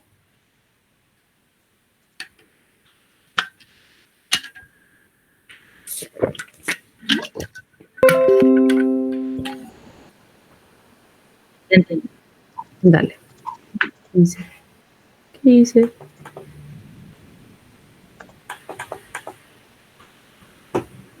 Bueno, no estoy muy segura de qué pasó, pero está bien. Ok, vamos a seguir. Ay. Bueno, acá vamos a hablar de los aminoácidos. Sí, vamos a hablar de los más importantes. Y esta clasificación vamos a volver a hablar, vamos a volver a ver cuando hablemos de gluconeogénesis. Así que esto sepan, porque es horrible aprenderse, pero es importante. Igual va a ser más fácil cuando veamos las reacciones y demás. Lastimosamente esto es puramente memorístico, no hay otra forma. La clasificación metabólica, ¿por qué? Porque hay aminoácidos, más adelante vamos a ver, que van a generar, o sea que yo puedo generar glucosa a partir de ciertos aminoácidos, cuerpos cetónicos, y los dos. Esperen que me llegó una notificación por eso. Un compañero quiere ingresar. Bueno, Ahí está. Volvemos.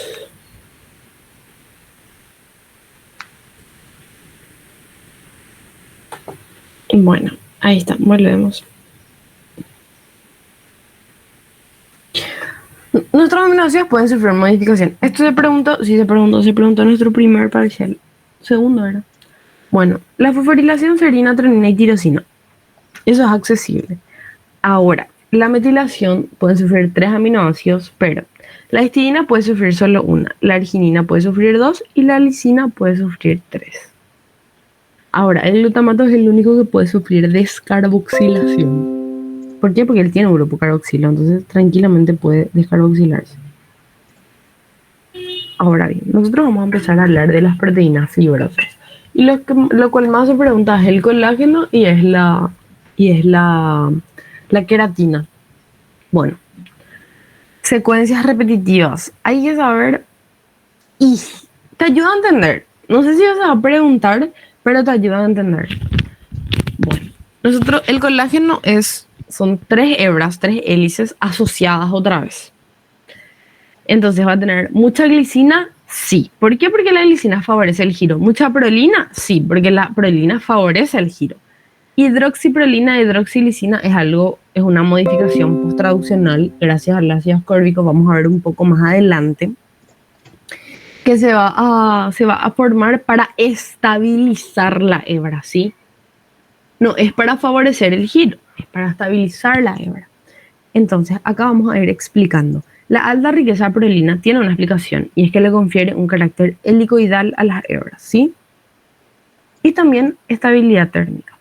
Lo de los anillos de pirrolidina y bla, bla, bla, no, poco probable, ¿sí? Ahora bien, y esto es súper importante, el colágeno no tiene cisteína ni triptófano, pero sí va a tener mucha glicina y prolina. ¿Está bien? El colágeno inmaduro sí, pero el colágeno sí. El colágeno adulto le iba a decir. El colágeno maduro no. Bueno, esto se pregunta, desde luego que sí. Entonces, todo esto se organiza en 3 compartimientos celulares: retículo endoplasmático rugoso, en el Golgi y en la matriz extracelular. Entonces, ¿qué es lo primero que pasa? El péptido, una hebra precursora, se sintetiza en el retículo endoplasmático rugoso asociado a ribosomas, como cualquier otra proteína, ¿verdad? Se introduce en la luz del retículo endoplasmático rugoso, en donde se produce la hidroxilación de hidroxiprolina e hidroxilesina dependiente de vitamina C. Dios mío, esto es re importante. Hidroxilación de hidroxilisina e hidroxiprolina dependiente de vitamina C. ¿Qué quiere decir dependiente de vitamina C? Dependiente de ácido ascórbico, ¿sí? ¿Y dónde se produce? En el RAR. Por favor, esto es re preguntable. La hidroxilisina experimenta glicosidación. Esto también es re importante. O sea, cuando yo me voy al Golgi, mi hidroxilisina ya está glicosilada y yo ya tengo mi hidroxilisina y hidroxiprolina. Pero bueno, entonces para que yo me vaya al Golgi, bueno, ahí yo voy a ponerle en vesículas. Se va a producir el procolágeno. Y ya se va a formar la triple hélice. ¿Ok?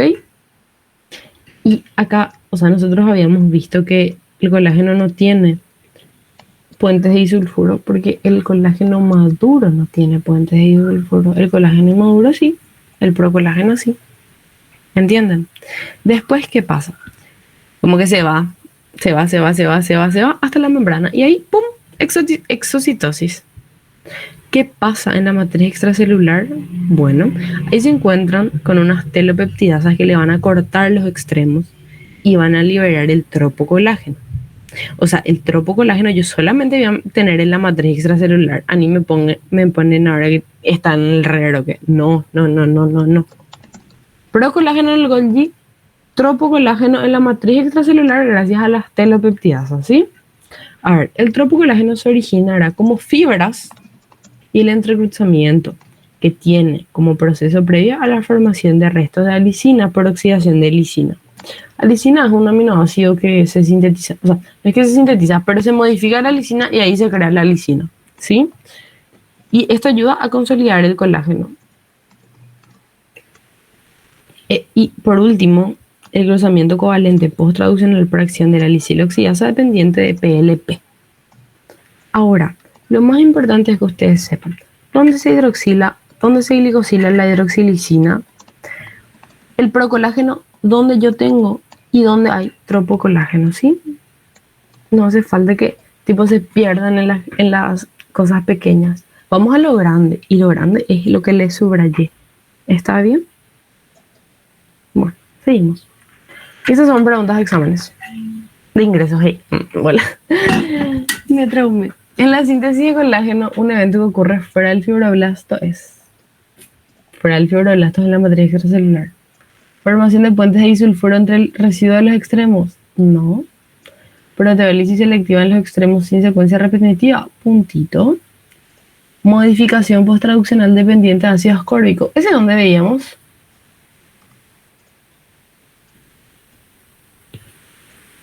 En el RE. Sí, en el RE, muy bien. Glicosidación de los residuos que experimentan hidroxilación post-traduccional. Ahí se refiere a la hidroxilisina. Y nosotros vimos que la C y la D pasaba en el RE. La A luego no, porque nosotros lo que hacemos es eliminar las puentes de disulfuro, no crear. Entonces, la respuesta es B. ¿Sí? Cierta mutación en una hebra de tropocolágeno muda a 3 residuos de glicina por lisina. El cambio más notable será. Yo les dije como 3 veces ya hoy. La glicina es la estrella principal del giro en el colágeno. Entonces, disminución del punto isoeléctrico. No, en todo caso sería aumento del punto isoeléctrico. Porque vos cambias un aminoácido apolar por uno polar. Entonces no va a ser disminución del punto isoeléctrico. Distorsión de la triple hélice. Me llama la atención. Pérdida de la conformación helicoidal en cada hebra. ¿Es posible? Claro que no. Tampoco es tan dramático el cambio. 3 nomás son. Disminución del entrecruzamiento covalente en la fibra. No, porque el entrecruzamiento está a cargo de la hidroxilisina e hidroxiperolina. La glicina es los giros. La incapacidad de glicosidación de las hebras. ¿Cuál era el aminoácido que se glicosilaba?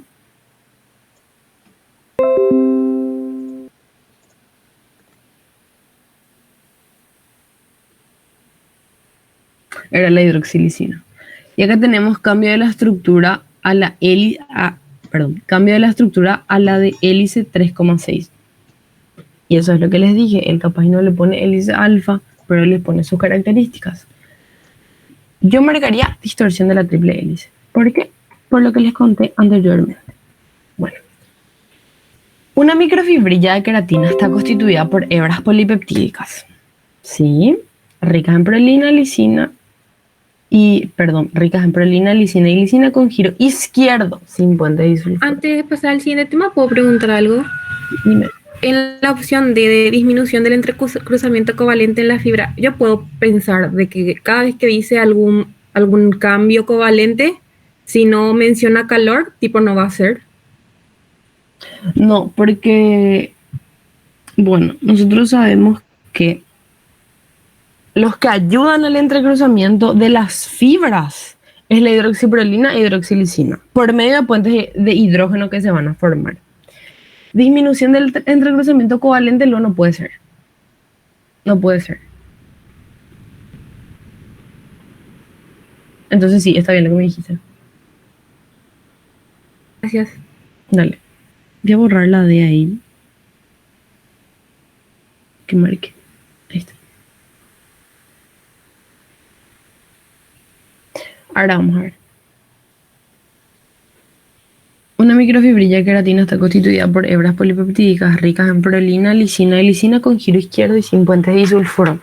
La queratina es nuestro pelo. Y cuando les hablo así de queratina y puentes de disulfuro, acuérdense de las personas que tienen rulitos. Este está mal por eso, porque te dice sin puentes de disulfuro y la queratina sí tiene puentes de disulfuro. ¿Está bien? ¿Dónde está mi? Ahí está. Bueno. La B dice helicoidales con elevación de 3,6, giro derecho con puente de disulfuro entre cadenas. Me gusta. Vamos a ver qué dice Colombia, en las que cada giro en las que cada residuo tiene un giro de 180 grados con relación al anterior. Vamos a pasar a la siguiente y vamos a ver después qué está mal con la C o qué pasó con la C. Y la D me dice helicoidales, con 3,6 residuos por vuelta, ricas en cisteína y pobres en residuos aromáticos. Para mí es la D. Y ahora les voy a explicar por qué. La A ya descartamos, este está mal. Bueno, la B, helicoidales, sí, con elevación de 3,6 giro derecho con puentes de disulfuro entre cadenas. La elevación, no me acuerdo así de memoria, pero me parece que era 0,15 nanómetros. Les voy a decir exacto. ¿Verdad? Vamos a irnos a esto. Acá está.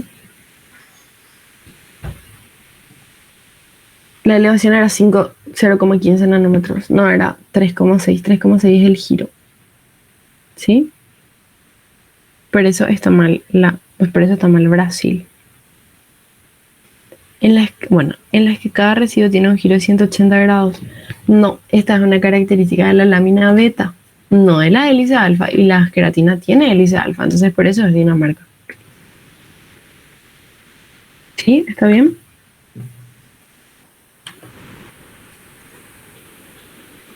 Así pregunta el tipo con características. Bueno, y la elastina es una proteína cianga que nadie nunca le da bola, pero bueno, vamos a estudiarle porque esta, ¿verdad? Es una proteína fibrosa sintetizada con monómeros solubles, luego se entrecruzan y se vuelve insoluble. No tiene secuencias repetitivas, o sea, no comparte esa característica con el colágeno. Y sí tiene secuencias ricas en residuos pequeños e hidrófobos. ¿Por qué? Porque la elastina nosotros sabemos que es muy poco soluble, entonces tiene todo el sentido del mundo que tenga aminoácidos hidrófobos, pero también prolina, lisina y no hay glicosidación. Esta es una característica distintiva con el colágeno porque nosotros habíamos visto que el colágeno sí se glicosidaba. Algunos restos de lisina se oxidan a la lisina y se asocian formando lo que se llama desmosina, ¿sí? Y acá, este cuadrito es tipo un cuadro comparativo entre las dos cosas. Bueno, el exón no es importante. A ver, triple hélice, giro izquierdo, 3 residuos por vuelta y la estructura repetitiva. ¿Qué te dice de la elastina? No tiene hélice, son enrollamientos aleatorios. Esa es una diferencia muy grande entre el colágeno y la elastina. ¿Qué te dice acá? Tiene hidroxilicina. Este no tiene y tampoco está glicosilada. O sea, si vos no tenés hidroxilicina y vos le glicosilás a la hidroxilicina, obviamente no vas a estar glicosilado. Bueno, a ver. Y forma la desmosina. No hace falta que sepan esto así de la secuencia ni tan específico. No hace falta. Con que sepan las generalidades, está bien. Ahora vamos a hablar de las hemoproteínas, ¿sí? Bueno, son proteínas globulares que tienen el grupo hemo.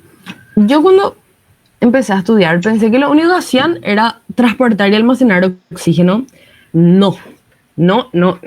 Solamente las que transportan o almacenan oxígeno son la hemoglobina y la mioglobina, ¿sí? Pero ellas también tienen otras funciones. ¿Por qué? Porque también hay otro tipo de proteínas que son hemoproteínas, como la citocromo C, la citocromo B, que ellas se encargan de transportar electrones y reducir y transferir el citocromo P450 y el óxido nítrico sintasa. Eso es lo que les dije un poco al comienzo de la clase, ¿sí? Ahora bien, aquí es lo que nosotros le vamos a estudiar a la hemoglobina y a la mioglobina. Bueno, esta parte es demasiado importante, porque es comprensión. O sea, si ustedes así entienden, muchas cosas van a tener sentido. Porque estudiar de memoria esta parte es imposible. Ahora vamos a ver. Nosotros vamos a compararle mucho a la mioglobina y a la hemoglobina. La mioglobina te dice acá, tipo, te pone una ecuación en la cual vos decís, ¿qué es esto? ¿Qué quiere decir que la hemoglobina tenga 25.000 dividido 1 afinidad relativa? Y tipo, parece que te está hablando en arameo más o menos. Vamos a ir despacito y vamos a ir hilando conceptos, ¿les parece? El primer concepto que nosotros tenemos que tener para entenderla a la mioglobina es que ella es mucho más afín al oxígeno que la hemoglobina.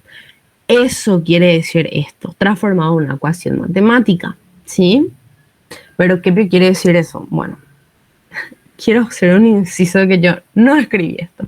Bueno, cuando la hemoglobina pasa así rápido por el torrente sanguíneo, ella pues tiene que soltar su oxígeno. O sea, la hemoglobina lo que hace es transporta nomás y lleva. No, es que se queda para ella. ¿Y a quién le pasa? Le pasa a la mioglobina. Entonces esta tiene que ser más afín para poder agarrar y como que robarle el oxígeno. ¿Me explico?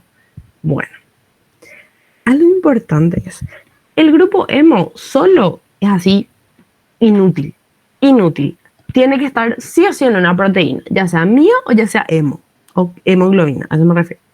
No le da oxígeno y se va a oxidar a amina. O sea, si les dicen que el grupo hemo está suelto en el torrente sanguíneo, pobre de ustedes si marcan que le da oxígeno, porque ahí mismo me harían, o sea, bueno, residuos importantes.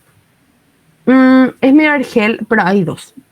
La histidina proximal va a mantener fijo al grupo hemo y la distal va a ser un impedimento estérico para que los ligandos del hierro no se alineen y no formen un compuesto demasiado estable y así pueda soltar. ¿Se entiende? Lo que nosotros tenemos que tener de este PPT es que la mioglobina es mucho más afín, le puede agarrar y tiene dos residuos que son importantes, que es la F8 y la E7. Solamente eso. Y tiene una curva hiperbólica. Esto es una hipérbole. Después vamos a ver que la hemoglobina tiene una curva sigmoidea y vamos a entender por qué tiene una curva sigmoidea. Bueno, ahora bien. Vamos a hablar de la mioglobina y el oxígeno. Bueno, la P50, pero para eso tenemos que entender qué es la P50. Es como el valor de presión de oxígeno que yo necesito para que la mitad de las moléculas de hemoglobina estén saturadas. ¿Qué quiere decir eso? Si mi P50 es baja, yo necesito pocas moléculas de oxígeno y mi mioglobina ya como que va a acaparar todo. ¿Se entiende? La P50 se puede interpretar como una medida de afinidad. Mientras menor es mi P50, más yo le voy a querer al oxígeno. Por eso la P50 de la mioglobina es baja. ¿Sí? Porque tiene una alta afinidad. Bueno, ahora bien, algo súper importante que tenemos que tener en cuenta es que la mioglobina tiene una curva hiperbólica. ¿Qué quiere decir eso? Ella solo depende del oxígeno. Ella no se complica la vida. La hemoglobina sí. Vamos a ver un poco más adelante que ella, ¿de quién va lo que no depende? Bueno, y justamente ahora vamos a empezar a hablar de la hemoglobina. Tiene unidades alfa, tiene unidades beta, ¿ok?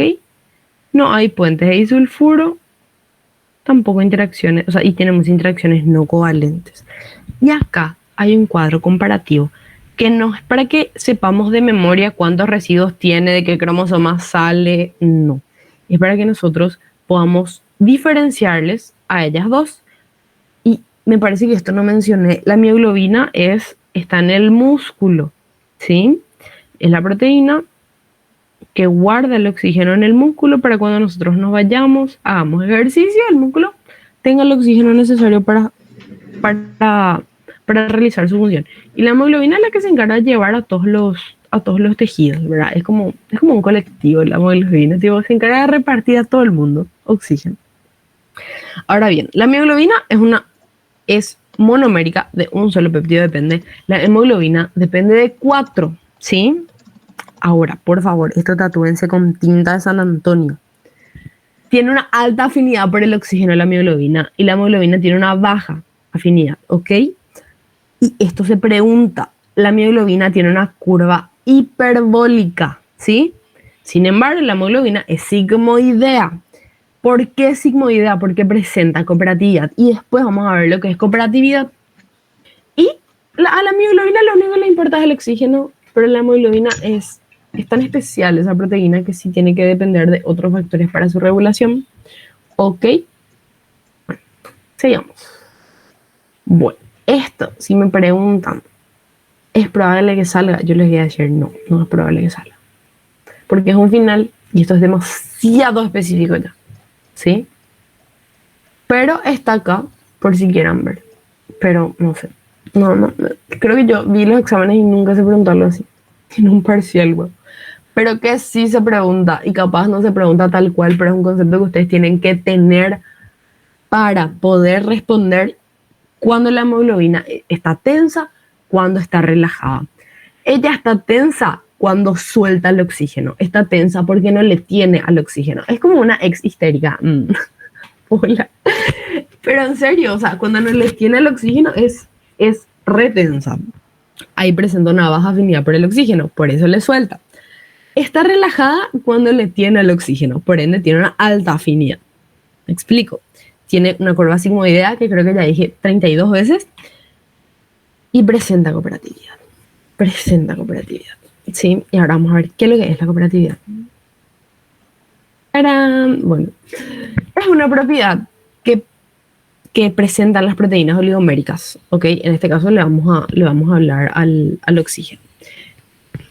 No es necesario que sepan de memoria este concepto, es mucho más importante que ustedes entiendan, y ahora les voy a explicar qué es. La cooperatividad, bueno, vamos a personificar la hemoglobina para que esto sea más fácil. Por favor, no me escrachen porque esto no es una explicación bioquímica. Bueno, es lo siguiente, es cuando una hemoglobina ve que la otra está soltando oxígeno, entonces ella le copia. Eso es. Ellas pueden sentir y pueden percibir eso mediante diversos factores que vamos a ver un poco más adelante. Bueno, todos entregamos esto y sabemos que en la entrega todos queremos estar enfrente para ver mejor el PPT. Nosotros vemos que un compañero entra a la sala y como moscas entramos todos juntos. Algo así es lo que le pasa a la hemoglobina. Ella siente que una proteína libera oxígeno, todas empiezan a liberar. Eso hace que sea mucho más fácil la liberación de oxígeno. Es como una ventaja que presenta ella. Es una característica especial, ¿sí? Este es un tema. Vamos a ver.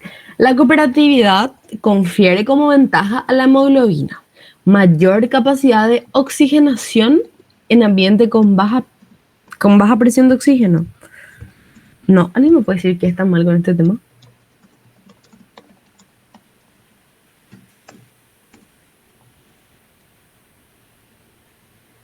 Bueno, este tema está mal porque es al revés. Da mayor capacidad de liberación, porque acuérdense, la hemoglobina si bien transporta, ella tiene que liberar, ella no se tiene que quedar.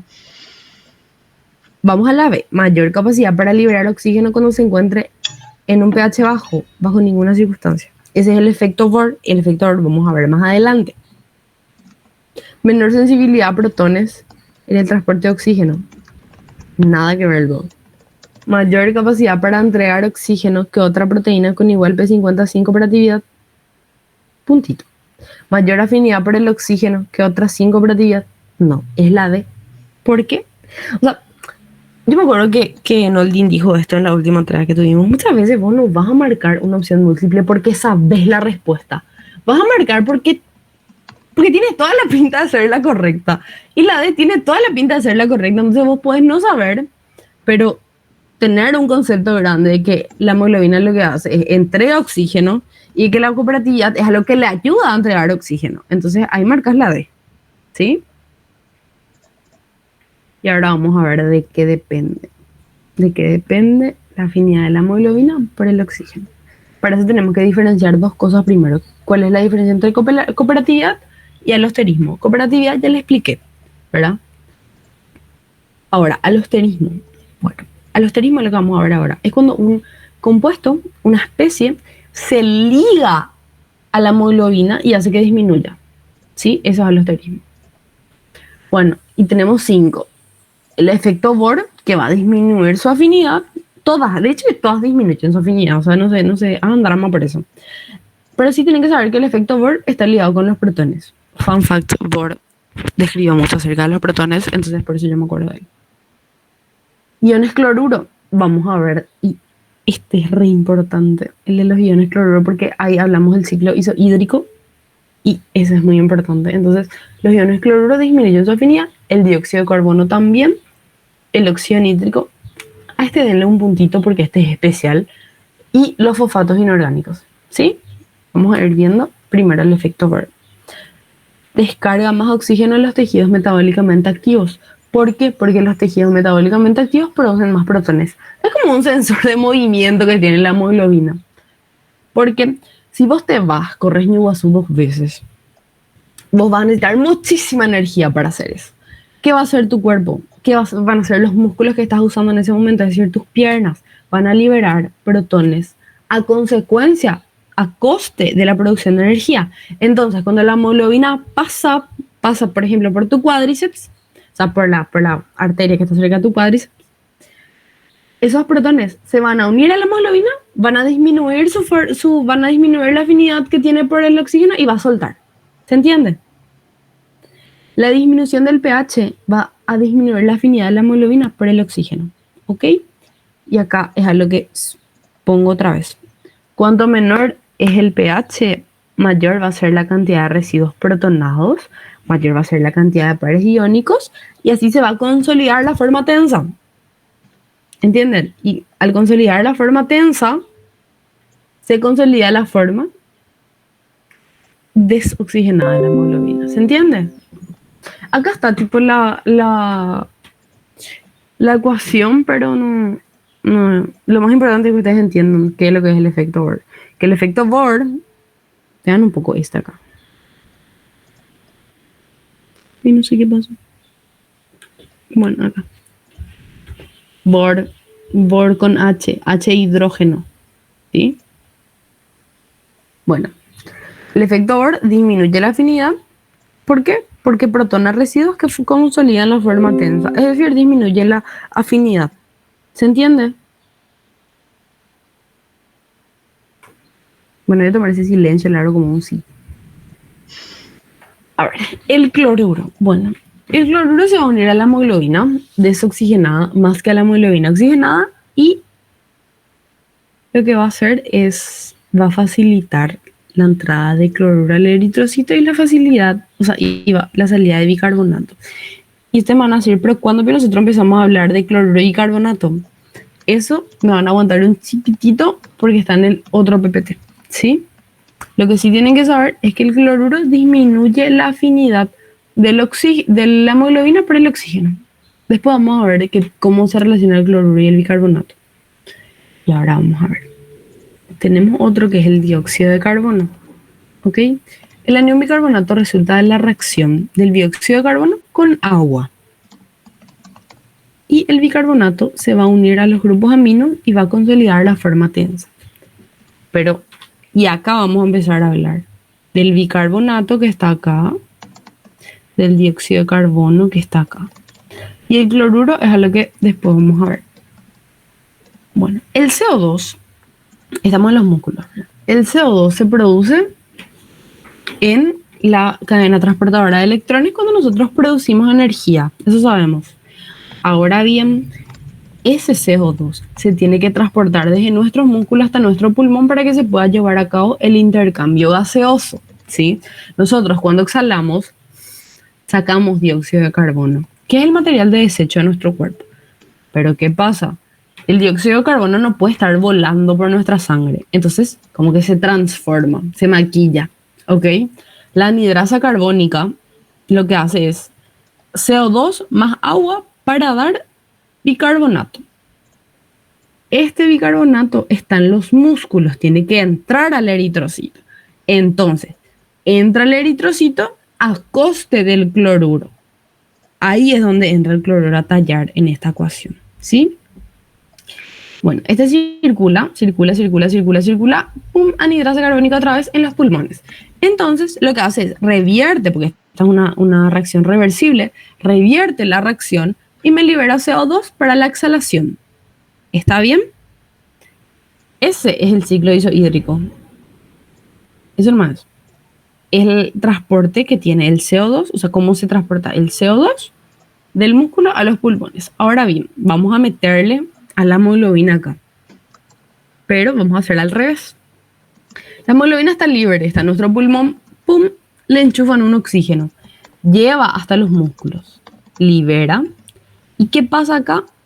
Se une o sea, y esto es el efecto Bohr, ¿verdad? A la hemoglobina se le une un protón consolidando la forma tensa, es decir, cuando a mi hemoglobina se le une el protón, ella como que asegura que no robe un oxígeno o no haga algo raro en la hemoglobina. Entonces consolida la forma tensa, consolida la forma desoxigenada y también lleva este protón necesario a los pulmones para que se pueda revertir la reacción de la anhidrasa carbónica.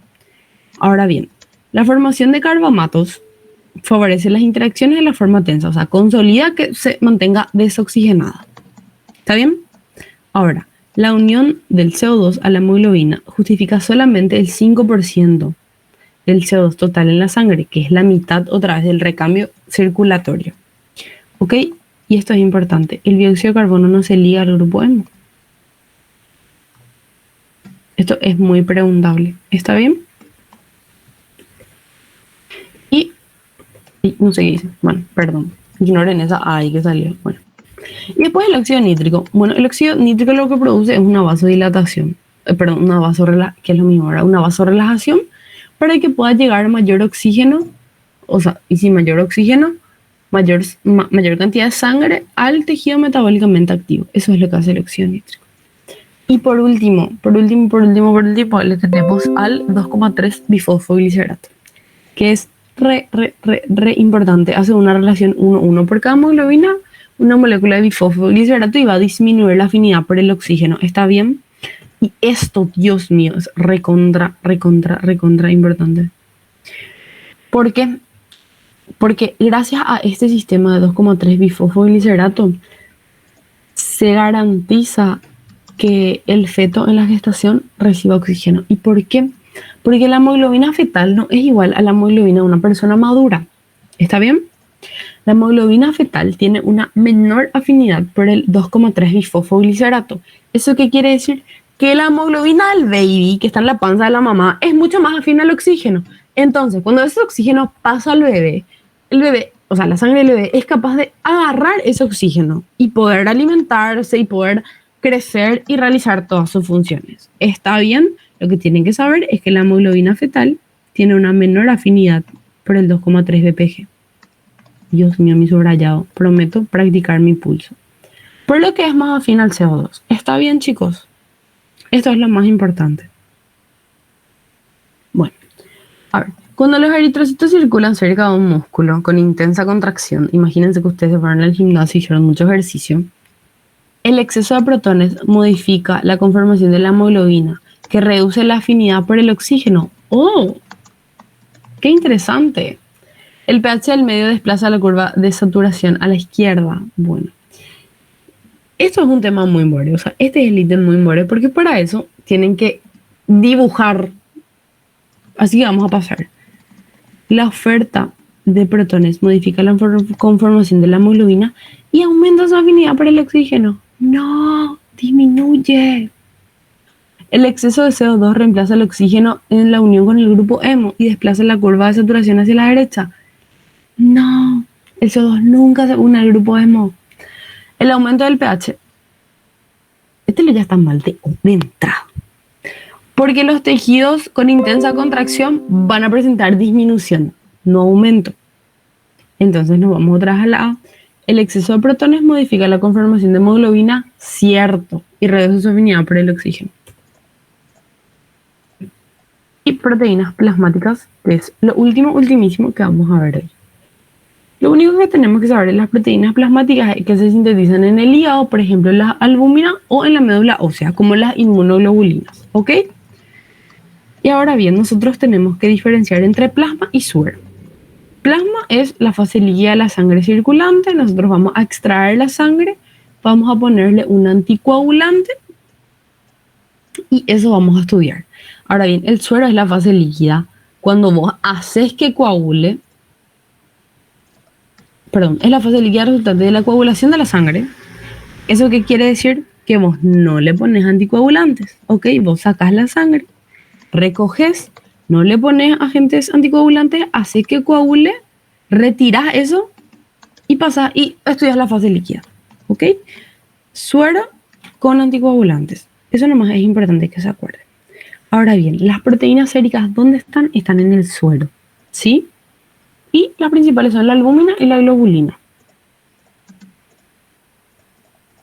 Perdón. Bueno, y están los sistemas tampón. Nosotros vamos a dejar hasta acá hoy, porque este es un tema largo y requiere mucha concentración. Y hoy siento que ya les cargamos demasiado con información. Y como la clase de mañana es cortita, sin problema podemos acoplar los sistemas tampón a la clase de mañana. ¿Les parece? Sí. Dale, está súper bien. ¿Hay algo que no hayan entendido?